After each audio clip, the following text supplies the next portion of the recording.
Durante todo este mês, a campanha Maio Amarelo vai tentar chamar a atenção do brasileiro para o alto número de acidentes e mortes no trânsito. O objetivo é mobilizar a sociedade e o poder público e instituir medidas de prevenção e conscientização.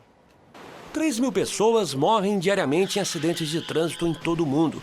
Os dados são das Nações Unidas. O trânsito é a 9ª maior causa de mortes no mundo. No Brasil, a última estatística é de 2013. Naquele ano, cerca de 40.500 pessoas morreram nas ruas e estradas do país e pouco mais de 170.000 ficaram feridas. Para tentar reduzir esta estatística, foi lançado o movimento Maio Amarelo. O objetivo é mostrar a importância da segurança no trânsito. A cor amarela é um sinal de alerta que vai se espalhar pelas ruas de todo o país para tentar conscientizar a população. O tripé da sustentabilidade no trânsito, ela está em leis e nós temos. Não importa dizer se são boas ou não. Você tem a fiscalização, também temos, embora elas não sejam tão fartas. E você tem o lado da justiça. Esse que é a perna mais fraca do tripé. Os jovens são as principais vítimas do trânsito. Este foi o caso da ex-nadadora Sara Correia, de 22 anos, que foi medalha de prata no Pan-Americano de Guadalajara em 2011.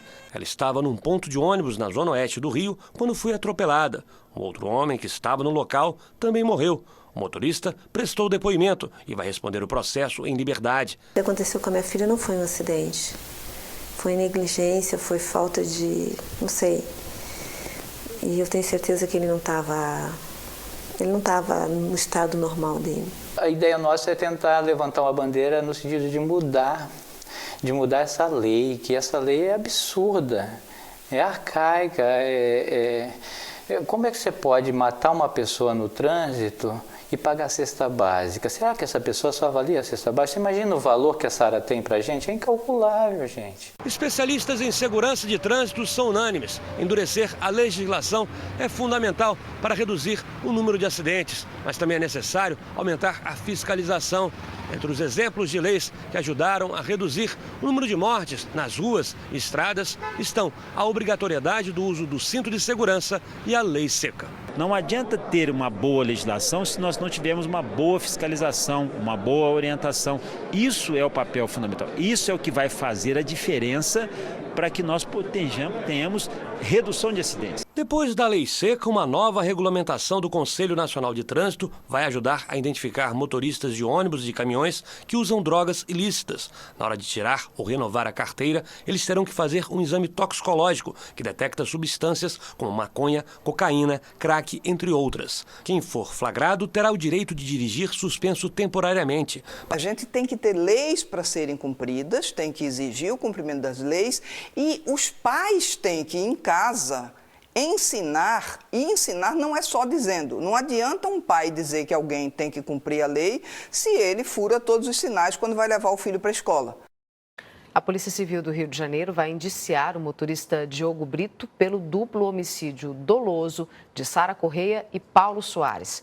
A perícia feita hoje indicou que o motorista estava a pelo menos 100 km por hora no momento do acidente. A velocidade máxima permitida na via é de 60 km por hora.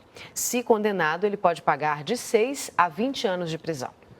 E durante a reportagem se falou em um tripé importante para essa questão da segurança no trânsito. O primeiro são as leis, o segundo, a fiscalização e o terceiro, a justiça.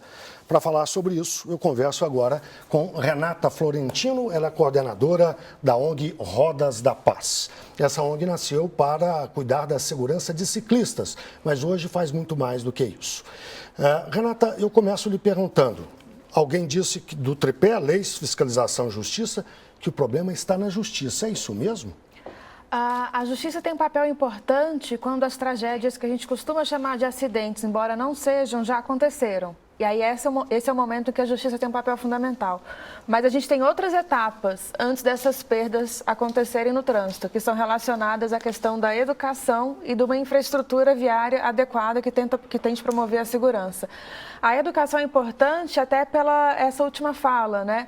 Você pode ter a justiça, você pode ter as leis, mas a questão do exemplo, a mudança cultural, comportamental é essencial. E desculpe te interromper, você defende a educação formal na escola, uma cadeira para que os alunos aprendam sobre segurança no trânsito, ou trata-se do exemplo do pai para o filho, ou as duas coisas? As duas coisas. No Brasil, a gente tem um hábito de achar que incluir mais uma matéria obrigatória na grade escolar resolve tudo. E os estudantes, eles têm que aprender já muito conteúdo e ir bem no IDEB para português e matemática, né? Então, não necessariamente incluir uma disciplina nova, mas que esse conteúdo seja abordado nas outras disciplinas, né? Em geografia, em física, em história. A gente pode ter uma abordagem interdisciplinar para essa questão do conteúdo relacionado à segurança no trânsito, e esse é um caminho a ser trabalhado, além das campanhas educativas que compete ao poder público investir o dinheiro arrecadado em multa prioritariamente nessa área. E isso ainda é pouco feito, né? Nessa área ainda dá para se gastar muito mais dinheiro do que se gasta, porque se arrecada. Leis, elas hoje são suficientes ou ainda precisam de ajustes? A gente precisa de alguns ajustes pontuais, mas no geral o nosso Código de Trânsito ele é uma boa lei, embora precise de um ajuste ou outro. O artigo 306, por exemplo, que é o que trata da questão da alcoolemia na direção, é um que ainda gera alguns debates, algumas dúvidas.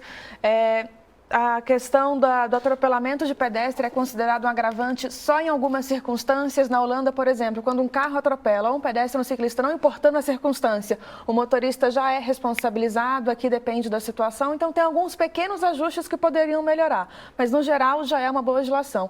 E a gente tem uma ressalva para fazer. O governo pode melhorar nas leis, pode melhorar na política pública, mas é o cidadão que dirige o carro.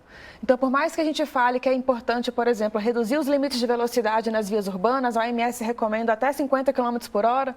Né? Então, assim, essas vias de 60 e 80 em área urbana já são consideradas acima da velocidade recomendável para se reduzir as fatalidades no trânsito. Mas é o cidadão que está dirigindo o carro nessas vias. Independente do limite que é dado pelo governo, ele pode reduzir a velocidade, dirigir com mais calma, ter uma conduta um pouco mais gentil no trânsito também. Quando a gente fala de governo, é preciso lembrar que a gestão do trânsito, em geral, compete aos DETRANs, né, aos governos dos estados, no caso de Brasília, do Distrito Federal, e que o Congresso tem uma participação importante nisso também. Mas vamos falar da fiscalização. A fiscalização também não falha? A fiscalização falha. Fizeram um estudo em São Paulo que mostrava que para cada multa que era averiguada, para cada infração que era cobrada de um cidadão, tinha outras 10 mil que deixavam de ser cobradas. Mas não há excesso de multa já? Talvez, ou não? Por esse dado, eu digo que há um excesso de falta de fiscalização, né? Na verdade, tem um excesso de comportamentos indevidos que são subnotificados. Porque o que acontece? É muito mais barato você investir em radares que fazem um monitoramento eletrônico, mas que só flagra algum tipo de infração, flagra celular, flagra excesso de velocidade, mas, por exemplo, entrar na contramão, deixar de dar seta, não parar na faixa de pedestre, são infrações que precisam de um agente em campo para fiscalizar, e essa é uma fiscalização muito mais cara que o governo geralmente não faz. Eu, às vezes, acho que o brasileiro adora esses carros bacanas, importados, que a gente vê, gosta tanto das estradas que vê na Flórida ou na Europa, mas não aprendeu ainda a imitar ou copiar, principalmente o comportamento no trânsito. Então, é uma questão muito das pessoas se policiarem também. Sim, a autorregulação é o primeiro processo da mudança cultural, porque também a gente não adianta achar que o governo da noite para o dia vai tomar alguma atitude drástica de fiscalização e as pessoas no dia seguinte vão obedecer, dependendo da resistência. Às vezes os governos até voltam atrás na medida que eles estão tentando implementar. Então é essencial começar essa mudança cultural dentro da sociedade para a gente dar conta de caminhar para esse futuro. Muito bem, muito obrigado pela entrevista. Eu conversei com Renata Florentino, ela é coordenadora da ONG Rodas da Paz. Obrigado, boa noite. Obrigada.